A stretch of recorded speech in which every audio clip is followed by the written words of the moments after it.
c'est Marius, j'espère que vous sentez bien. En tout cas, moi ça va nickel, en tout cas beaucoup plus que hier. Alors avant de faire cette vidéo, enfin plutôt de parler de la vidéo en général, je tiens à dire quelque chose.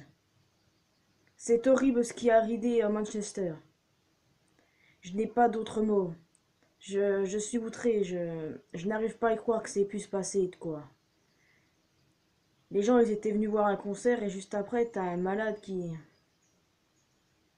Mais il y avait des gosses dedans, est-ce qu'ils s'en rendent compte de ça? Non, j'ai pas d'autres mots, c'est... Non, c'est tellement horrible que ça devrait même pas exister. Et je me demande pourquoi. Ça va être pire les années à venir. Je suis désolé de dire ça, mais ça va être pire. Des enfants étaient venus là, pour Ariana Grande. Des adolescents, des parents accompagnés. 22 morts et des dizaines de blessés. Comment on peut faire ça? Comment? En tout cas, ce que je vais dire. À Manchester ou à Marawi récemment en Philippines. Courage à vous.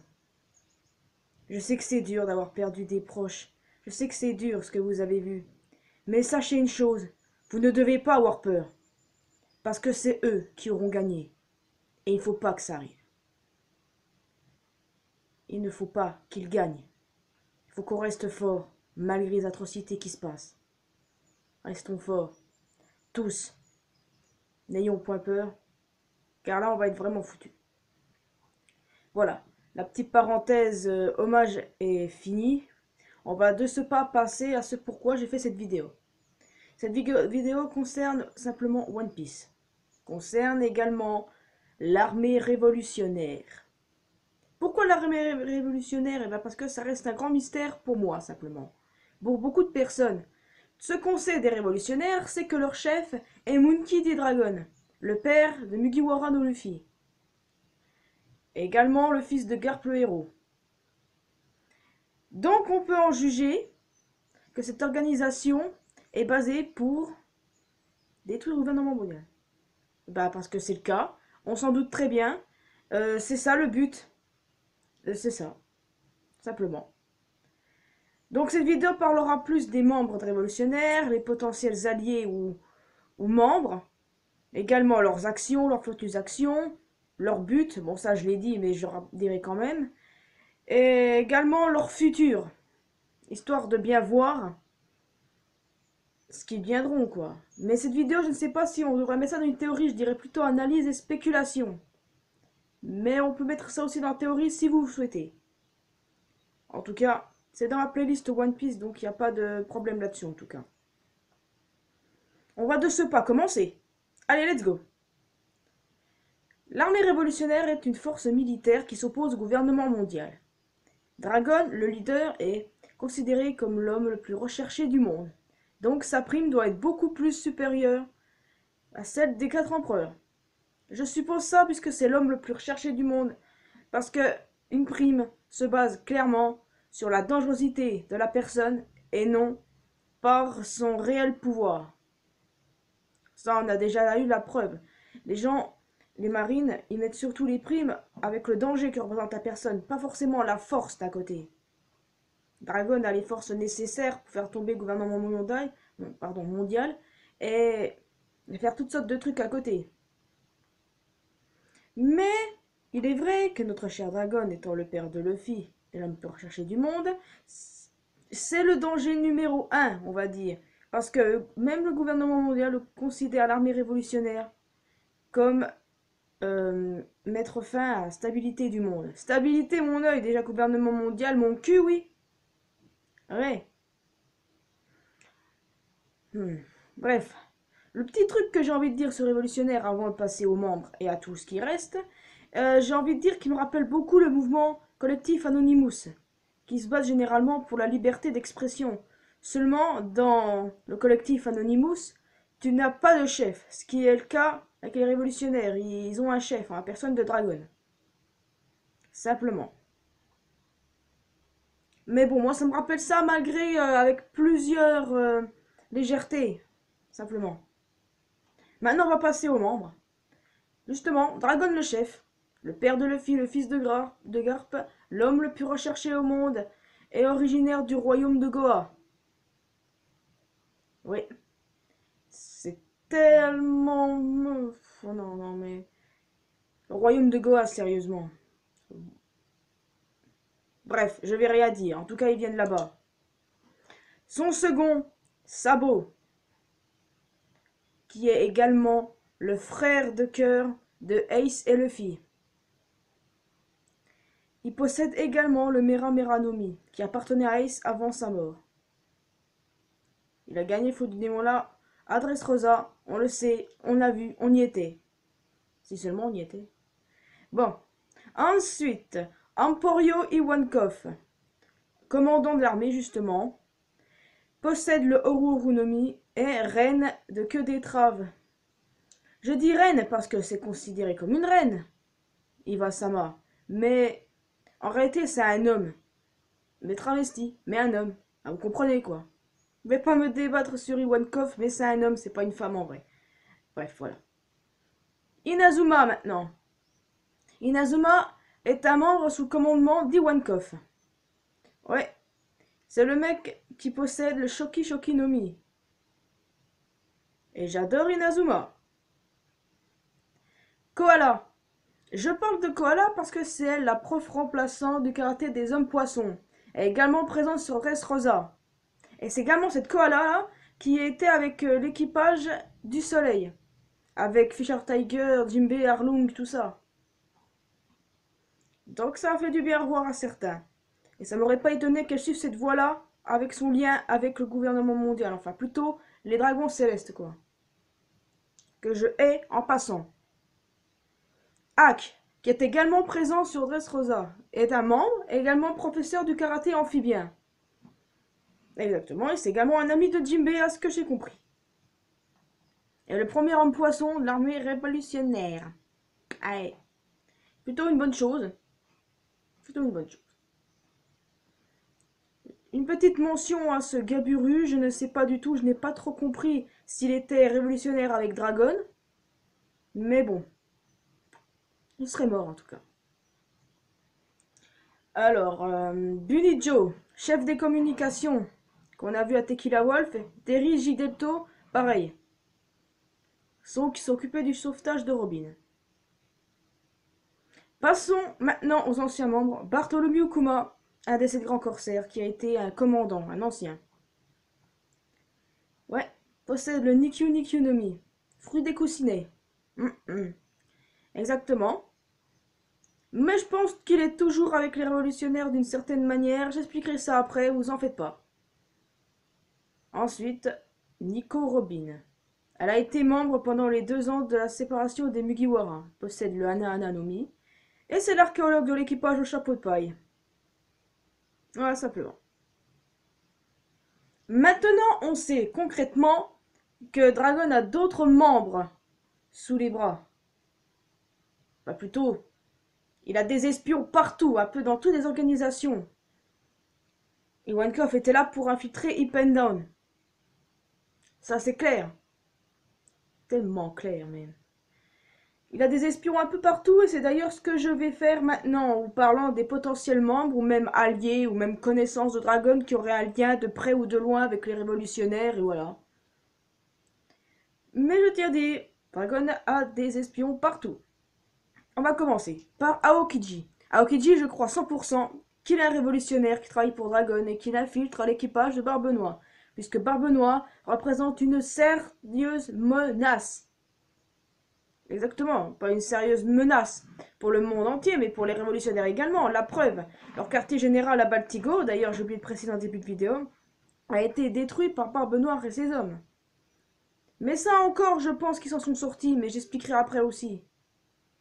Dans Aokiji, je ne le vois clairement pas sous les ordres, ou plutôt avoir les mêmes idéaux qu'un sale type comme ce gros lard de Teach. Personnellement, je ne pense pas. Je pense qu'il y a un but derrière. Certains ont tendance à penser qu'il travaille toujours pour le gouvernement mondial pour infiltrer l'équipage d'un empereur, mais moi je pense que ça c'est un peu gros comparé à l'histoire avec les révolutionnaires, et j'y crois à 100%. À vous de me dire aussi Parce que moi, je crois qu'il est révolutionnaire. Deuxième mention, Koshiro. Je ne sais pas si je pourrais l'introduire comme un révolutionnaire, mais peut-être comme un allié. Parce que vous vous rappelez, quand Dragon a sauvé Sabo, le bateau des révolutionnaires, il était devant le dojo là où Zoro il était quand il était gosse. Eh bien, il s'y était arrêté pour avoir de la nourriture, puis des affaires, quoi. Et également pour soigner les blessés, enfin les habitants du royaume de Goa. Enfin, du Grey Terminal plutôt. Voilà. Hmm. Ouais. On peut supposer qu'ils ont établi une sorte de lien, Koshiro et Dragon. Je l'ai mentionné parce que pour moi, c'est peut-être juste un allié, pas forcément un révolutionnaire. Parce que beaucoup de gens ont tendance à penser que Kunya, la fille de Koshiro, et l'amie d'enfance de Zoro, serait toujours en vie et que c'est pour cette raison que Koshiro a dû voir que sa fille était bien mieux avec les révolutionnaires, a dû simuler sa mort avec les révolutionnaires. Personnellement, je crois pas à cette théorie, parce que je pense que Kunya est clairement morte. Mais c'est pas le sujet. Alors on va passer à autre chose. Crocodile. Je sais, vous allez me dire, mais pourquoi tu parles? Eh ben, d'abord, je tiens à dire que je pense pas qu'il est révolutionnaire avant que vous me tapiez dessus. Je pense juste que le fait qu'il connaisse Ivankov, c'est un rapport avec l'évolutionnaire.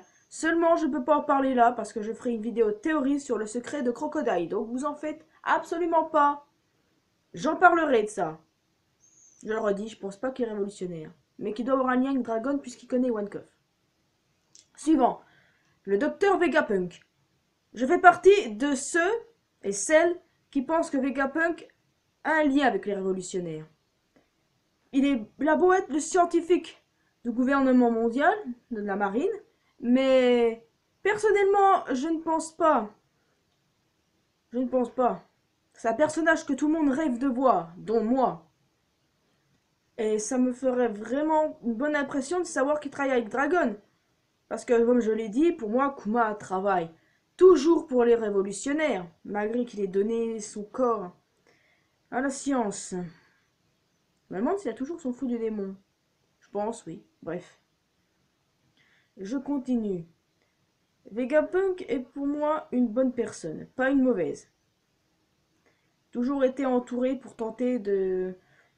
Et toujours été entouré, il a tenté de créer un système de chauffage pour les habitants de son île natale Karakuri, qui n'a rien à voir avec Katakuri. Parce que ça m'est arrivé de dire Katakuri à la place de Karakuri, désolé. Karakuri, c'est l'île où était Franky, il me semble. Après, pendant l'ellipse. Là où il y avait l'ancien labo de Vegapunk, donc voilà. Et, comme c'est une bonne personne, pour une bonne raison.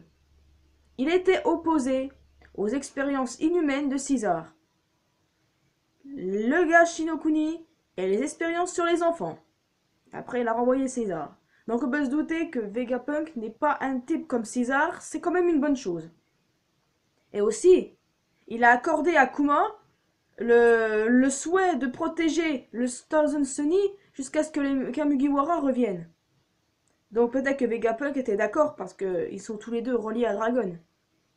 Et qu'un marine scientifique qui travaille pour eux n'aurait pas pu accorder ça, vu que c'est un marine. Mais non, il a accordé à un ami de pouvoir protéger le Sunny. Après ça, vous allez me dire peut-être qu'il est juste simplement un homme compréhensif et qu'il a fait ça parce que Kuma le voulait. Mais moi, je pense plus qu'il a un lien avec les révolutionnaires. Peut-être qu'il est infiltré. Je expliquerai tout ceci après. Ne vous en faites pas, les amis. Ne vous en faites clairement pas. J'ai tout prévu. Regardez d'ailleurs, j'ai l'air intelligente, n'est-il pas? D'accord, pardonnez-moi. Pardonnez-moi. Bon, j'ai dit tout ce qu'il fallait sur Vegapunk, me semble-t-il, à part que Santomaru est son garde du corps. Mais ça, je ne pense que ça peut nous enlever le fait qu'il soit révolutionnaire, non, à moins que... Généralement, les révolutionnaires, quand ils font copain-copain avec leurs ennemis, c'est pour le bien de l'opération, donc. Ça se peut. Ça se peut. Bon, on va passer maintenant à Diez Drake. Vous allez me dire, mais what the fuck? Eh, écoutez, ne me butez pas, ne m'envoyez pas des haches, d'accord, s'il vous plaît. C'est simplement une petite spéculation. D'accord? Je ne dis pas clairement qu'il fait partie des révolutionnaires, mais qu'il pourrait avoir un lien avec eux. Pour une bonne raison. Drake était contre-amiral de la marine.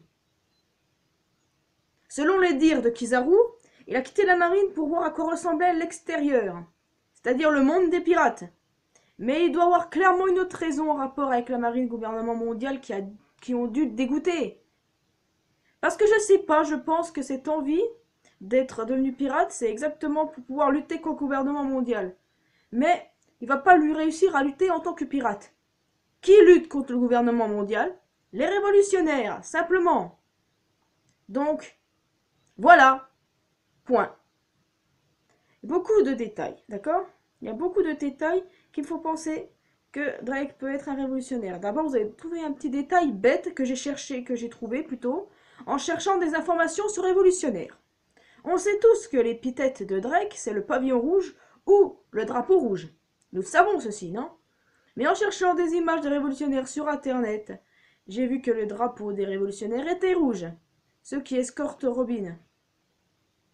Je ne sais pas si c'est une coïncidence, mais bon, j'aimerais bien qu'il soit révolutionnaire, wesh. Ce type est génial. Et je ne pense clairement pas qu'il est allié à l'eau, parce que le but de l'eau, c'était de renverser Doflamingo simplement. Qu'il soit allié avec Drake, c'est un peu gros. Mais bon, je suis quand même presque sûr que Drake s'alliera avec les Mugiwara. Parce que Luffy est le fils de Dragon. Simplement. Ouais. Les détails sur Drake, voilà, c'est ça. Mais bon. Moi, je pense qu'il a quitté la marine juste parce qu'il était dégoûté, comme des tournures que ça prenait. Simplement. Oui. Je ferai bien part des petites mentions honorables, mais... Par exemple, Bonnet, je pensais que c'était une révolutionnaire au départ. À cause de son équipement, enfin de son habit, sa capuche et tout dans le Nouveau Monde. Incognito. Mais moi, maintenant, je pense beaucoup plus au fait que ce soit par rapport au gouvernement mondial, qu'elle se planque d'eux en se déguisant comme ça. Mais il se peut qu'elle soit révolutionnaire aussi. Il se peut. Mais un deuxième supernova révolutionnaire? Bah écoutez, je sais pas c'est quoi le but de Bonnie dans la vie, mais j'ai hâte d'en savoir un peu plus sur elle. Également, les gens ont spéculé que Pedro, il était révolutionnaire, puisque il y a 4 mois ou 5 mois, je ne sais plus, j'avais vu une vidéo sur YouTube disant que Pedro était un révolutionnaire puisqu'il savait quelque chose sur Baltigo, il avait l'air de savoir des trucs. Mais bref, je n'y crois pas. Je l'ai juste parlé parce que c'est une vidéo que j'ai regardée et je tiens pas à avoir le mérite d'un truc qui n'a rien à voir, quoi. Et maintenant, je vais passer à plutôt dernier membre que je pense être relié révolutionnaire. Vous allez me tuer cette fois. Vous allez me dire, mais elle est conne. Elle nous sort de plus en plus des trucs gros comme sa tête. Non, non, non, me tuez pas. Écoutez plutôt, d'accord? Si vous voulez me tuer, vous savez que vous pouvez le faire. Ou pas. Hi-ha! C'est Black D. One Cough, ça, au cas où vous n'aurez pas compris. Bon, je parle bien sûr de Rob Lucci. Pourquoi est-ce que je parle de lui? Il est membre du CP0 maintenant. C'est là où je veux en venir. Si on suit ma logique, je vous explique les choses.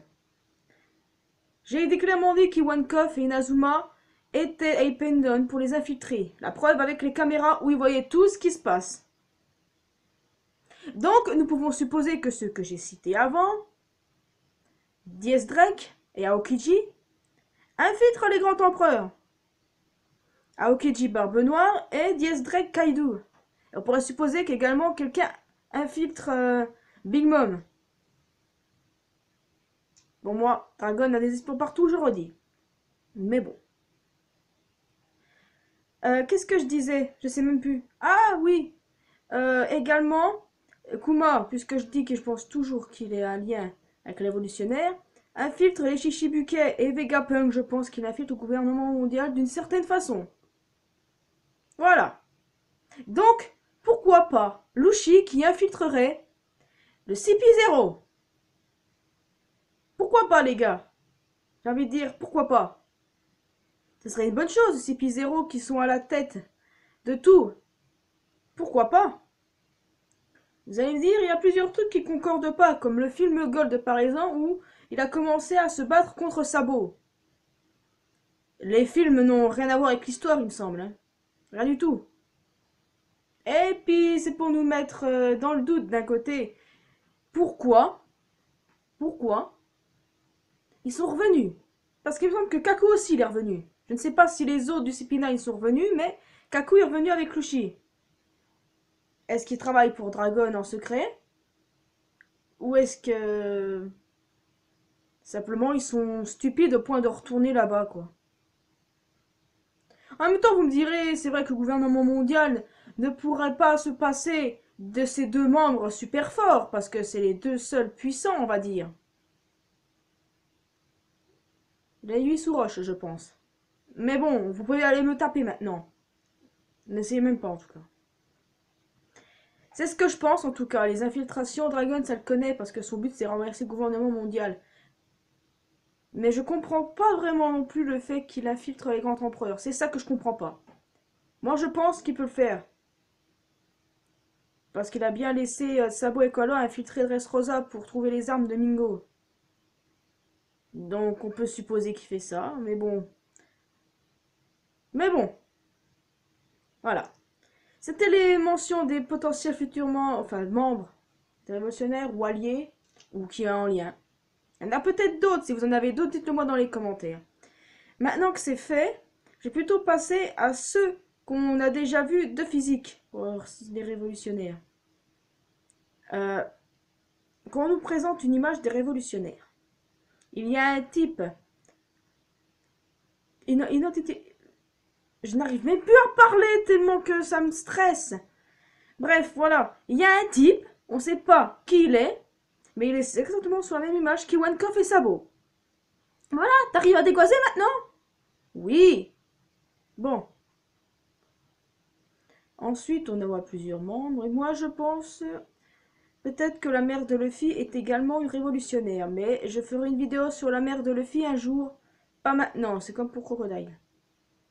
Ne croyez pas que les deux sont reliés, sûrement pas. Bon, voilà. C'est clairement ce que je voulais dire.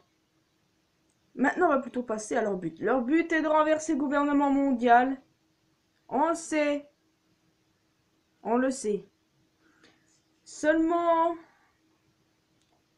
on peut vraiment se demander s'ils vont vraiment attaquer la rêverie. Je ne sais pas, Dragon, il doit quand même un peu tenir à Luffy quand même, non? S'il l'a laissé à son père Garp, c'est pour une raison. Pour pas qu'il le mêle à ses ambitions de révolutionnaire, quoi. Donc, s'il attaque la rêverie, il attaquera directement des amis de Luffy. Vivi, Shirahoshi, Rebecca, Viola, Dalton, Kurea.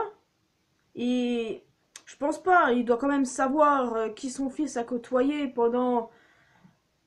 Voilà, quoi. Bref, je peux encore une fois me tromper. Mais il peut faire quelque chose pendant la rêverie. Il peut le faire. Je crois que j'ai terminé cette vidéo qui était plus spéculation, les amis. Donc voilà. J'espère que je n'ai rien oublié parce que si j'ai oublié des trucs, ça va swinguer. Sinon, il y a des corbeaux qui vont venir. Oui, les fameux corbeaux de Dressrosa. Ils sont reliés. C'est clair. Bon. Bah voilà, c'est déjà la fin de cette vidéo. J'espère que vous avez apprécié. Laissez un petit pouce bleu si vous avez aimé. Laissez un commentaire pour me dire ce que vous pensez de cette vidéo. Non, sérieusement, pour me dire ce que vous pensez révolutionnaire. Pourquoi? Oui, pourquoi ils existent? J'ai pas dit pourquoi d'ailleurs. Peut-être que c'est un lien avec son enfance ou que sa femme se soit fait tuer. Bref. Ça, j'en parlerai peut-être dans la vidéo La mère à Luffy. Je sais pas quand elle sortira. Mais bon, j'y travaille, vous en faites pas. Et je le redis encore, courage à vous, ceux qui ont été là à Manchester ou au Marawi en Philippines, même si j'en doute. Mais courage, vous en avez besoin. Et encore une fois, n'ayez pas peur. Il ne faut pas qu'ils gagnent. Ils ne gagneront pas. Bref, maintenant que c'est fait, je vous dis à bientôt dans une prochaine vidéo qui portera sur le scan de One Piece. Youpi, on l'attendait celui-là. Allez, c'était Marius, je m'en vais. Goodbye.